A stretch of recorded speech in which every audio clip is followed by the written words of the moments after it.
৫ই আগস্ট গণঅভ্যুত্থানে স্বৈরাচার আওয়ামী লীগ সরকারের পতনের পর পালিয়ে যায় এমপি, মন্ত্রী ও শীর্ষ নেতারা। এরপর অন্তর্বর্তীকালীন সরকারের সিদ্ধান্ত অনুযায়ী সিটি কর্পোরেশন, উপজেলা পরিষদ ও পৌরসভার মেয়র, কাউন্সিলরদের বহিষ্কার করা হয়। এরই মাঝে ইউনিয়ন পরিষদ ভাঙা নিয়েও কথা ওঠে, যদিও শেষ পর্যন্ত সরকার ইউনিয়ন পরিষদ ভাঙা থেকে বিরত থাকে। তবে সারা বাংলাদেশে অনেক আওয়ামী লীগপন্থী ইউনিয়ন পরিষদের চেয়ারম্যান পলাতক রয়েছে। একইভাবে ৫ আগস্টের পর কুমিল্লার আদর্শ সদর উপজেলার ২ নং উত্তর দুর্গাপুর ইউনিয়ন পরিষদের চেয়ারম্যান আবুল কালাম আজাদও আত্মগোপনে রয়েছে।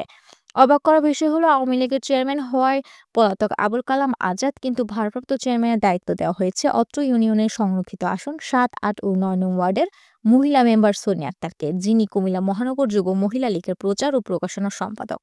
এলাকায় চাউর আছে, স্থানীয় বিএনপি নেতাদের ম্যানেজ করে তিনি এই পদে অধিষ্ঠ হন। আবার অনেকে বলছে, ওই বড় নেতার খুব আস্থাভাজন এই সোনিয়া আক্তার। এলাকায় সরেজমিনে গিয়ে দেখা যায় সোনিয়ার বিরুদ্ধে অনেক অভিযোগ। তিনি ভারপ্রাপ্ত চেয়ারম্যান হওয়ার পর থেকে বাড়িয়ে দিয়েছেন জন্ম নিবন্ধন, মৃত্যু সনদ, জমির খাজনা, ট্রেড লাইসেন্স ফি। আরও অভিযোগ আছে, তাকে সময় মতো পাওয়া যায় না অফিসে। লোকজনকে নানাবিধ প্রয়োজন নিয়ে তার অফিসে গেলেও ঘন্টার পর ঘন্টা বসে থাকে। ভাগ্য ভালো হলে তার দেখা পাওয়া যায়। নাম প্রকাশ না করার শর্তে স্থানীয়রা জানান, সোনিয়া বিএনপি স্থানীয় প্রভাবশালী নেতার প্রশ্রয় পেয়ে অনেক বেপরোয়া হয়ে উঠেছেন।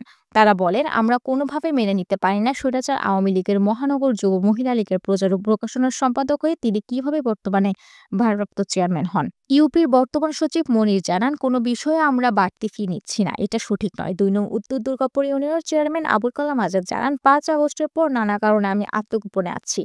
আমাদের প্যানেল চেয়ারম্যান ৩ জন ছিল। ১ নম্বরে ছিল আব্দুল জলিল মেম্বার, ২ নম্বরে নাজমুল মেম্বার ও ৩ নম্বরে ছিল সোনিয়া। উপরের ২ জনকে টপকিয়ে সোনিয়াকে কিভাবে ভারপ্রাপ্ত চেয়ারম্যান হলেন তা আমার বোধগম্য নয়।